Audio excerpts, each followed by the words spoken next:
നല്ല നാടൻ മുട്ട രണ്ടെണ്ണം പൊരിച്ചു തന്നു രാവിലെ തന്നെ. ആരോഗ്യം. പച്ചമുളകും അടുപ്പിൽ ഇങ്ങനെ ഊതിയിട്ട് നമ്മൾ അടുപ്പിൻ്റെ കുണ്ടൊക്കെ ഇങ്ങനെ ഇരിക്കുക. കുറച്ച് വെളിച്ചെണ്ണ ഒഴിച്ചിട്ട് അടുപ്പിൻ്റെ കല്ല് തന്നെ പ്രത്യേക കല്ല്, ഗ്യാസിൽ വെക്കുന്ന പോലെയല്ല. ഇനി പഴയ അടുപ്പിൻ്റെ കുണ്ടൊക്കെ ഇരിക്കുക. നല്ല അടിപൊളി മൺചട്ടിൽ രാജാവായ മത്തിക്കറി മുളകിട്ട് വെച്ച. ഇപ്പം മത്തിക്കറി 400 റുപ്യ റേറ്റ്. ചാറ് മാത്രം മതി, മത്തി വേണ്ട.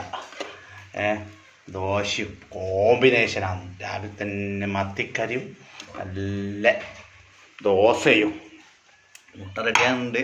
എന്നിട്ട് അടുപ്പിൻ്റെ കുണ്ടൊക്കെ ഇരുന്നിട്ട് ഇങ്ങനെ മൂട്ട പൊട്ടിച്ചിട്ട് ഈ ദോശൻ്റെ ഒക്കെ ഇതാക്കിയിട്ട് മീൻ കറിയും കൂടി മിക്സാക്കി ഞാൻ കഴിക്കുക. മഴക്കാലത്ത് ഒരു കോമ്പിനേഷൻ ഞാൻ മോനെ.